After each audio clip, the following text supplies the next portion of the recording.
All right, I'm Pops. Yeah, I've watched Vera Cruz, this big name, big budget Western from 1954, turned 70 this year. Gary Cooper, Burt Lancaster, high Hollywood icons. What man, my expectations were pretty high. The drama, the trailer, I was all right, let's get into this. So here's my thoughts right now.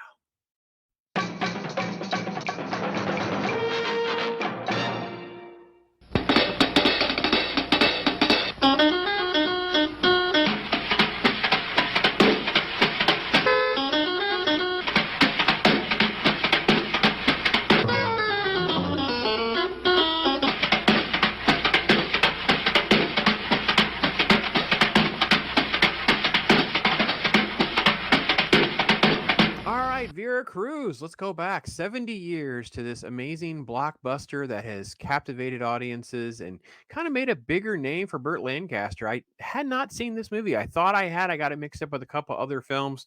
Gary Cooper kind of comes in as kind of the quiet old vet, Burt Lancaster as the gunslinger. I want to say first and foremost, I'm using the trailer footage here. If people watch the trailer, man, this movie was ruined for you. All of the best elements are in this trailer. All of it. There is no reason to watch this movie. You could just watch the trailer, fill in a few gaps, which I'll do. I don't know what else to say. I was so disappointed with the trailer. Like, oh man, I was expecting so much more. Maybe that's why I'm kind of more mundane on this movie than maybe what people would have expected. So let's talk a little bit about it. All right, there's a brief little interaction early in the film between Gary Cooper's character and Lancaster's, and he like cons Cooper into giving him his horse, which really isn't his horse to sell. And there's a little bit of a chase scene, and then they kind of end up, basically kind of in cahoots together, and they end up in the crosshairs between the sort of like this Franco-Spanish war, basically, right? So here they're in the middle of this negotiation with this emperor and what they're going to do to try to move this countess, and they're kind of being sort of like surrounded by the Juaristas, right? This sort of like rebel group, and the shot is kind of ruined in the trailer because they very quickly show you this scene and beautiful shot, very well done. 70 years ago. I mean, this is really, really good. Completely surrounded on all sides. Really, really cool. I will say though, look at the graphics they use in the trailer coming up here. Yeah. So this is very early in the movie. So the movie is like a big chunks of things that happen with little climaxes. I almost feel like the story is got a lot of rises and falls in like sequences in the acts rather than like the movie structure itself is more like from point A to point B. How Burt Lancaster's crew get themselves out of this scene was such a massive letdown. I was like, what on earth? I couldn't believe it.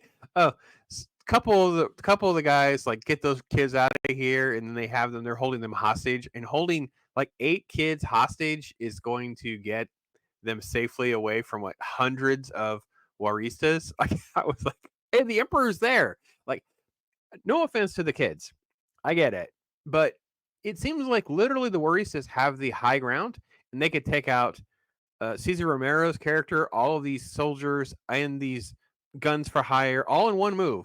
Like I don't okay, that's not appropriate. Definitely not appropriate cinema for 1954. And actually, some of the deaths are off camera. There's one scene where Burt Lancaster's character is like being literally brutal, doesn't have to kill the person, and literally it's done off camera, which is fine. I mean, they tried to at least venture into the dark and edginess of that era, but I was kind of let down.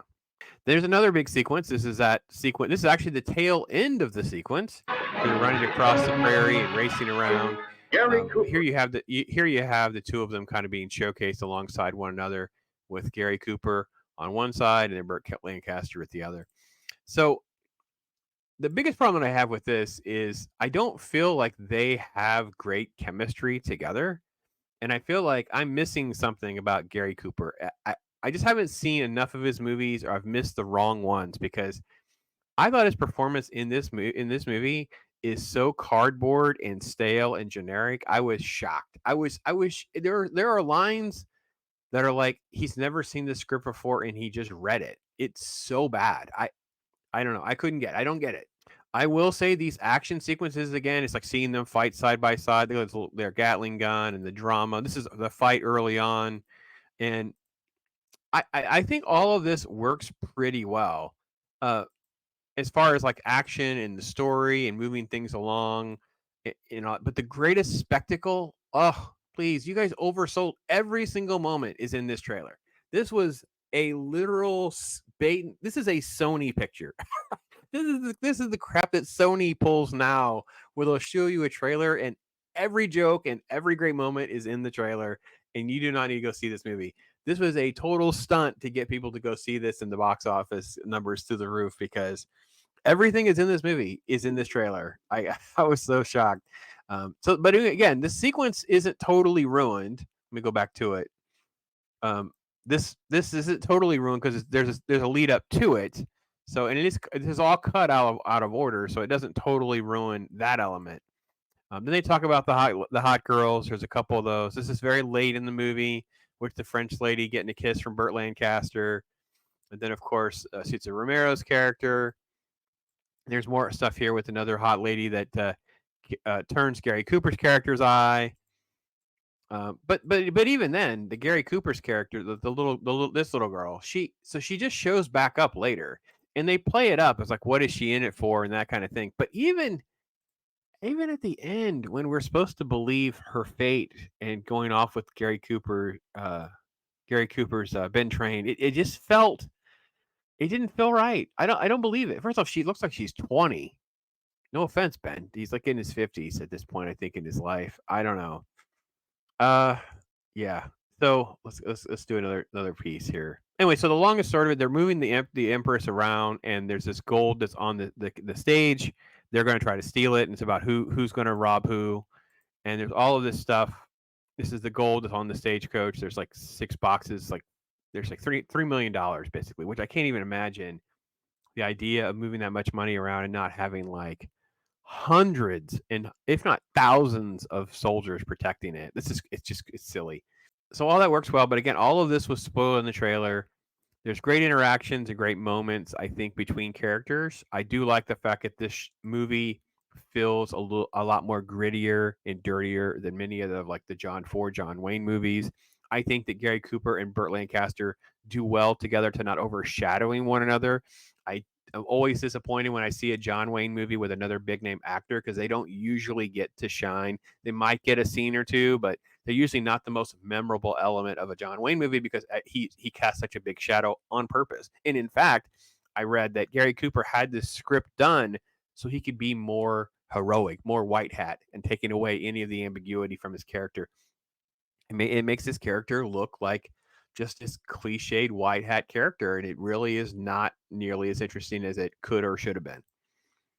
So again, scale, um, massive numbers of extras, pulling the parties, doing these different scenes, filmed on location in Mexico. So it's super, super cool to see some of that done. I think that's what this logo was saying. Yeah. Yeah. Filmed. Nothing like it. It's been accomplished before. I don't know. I guess so. I mean, but at the end of the day, though, when you fast forward the clock, it doesn't hold the water. Like I don't know, guys. I'm sorry. I can't put this even in my top 10. I can't even. I just can't. I think it's fine. It's like a 3 out of 5 for me, because there's just zero watchability. I've seen it all before, and actually, if someone said, "Hey, listen, pops, could you come on here and talk about Vera Cruz?" I got to be honest, I'd be more inclined to just watch the trailer, brush up on some details and some trivia, rather than sit through the hour and a half. Because if I watch the hour and a half, I'm going to want to just get to the next sequence, because there's these massive threads of 5 or 10 minutes of stuff that doesn't matter. The scale's beautiful for its time. That's all great for what they were able to accomplish. But at the end of the day, there are many other westerns that are far, far superior to this movie. So, but did well. I get why it's well renowned. I think Burt Lancaster is by far the best element of the film, and I don't regret watching it or anything like that. So, if you're really into westerns, I got a feeling you would add a star to this. You think I'm crazy. You think it should be 4 out of 5, that kind of thing. If you are not into that kind of drama westerns, though, I think you're going to be more with me, or even slightly below. That's my take on it. So, thanks for watching, everybody. I am Bobs.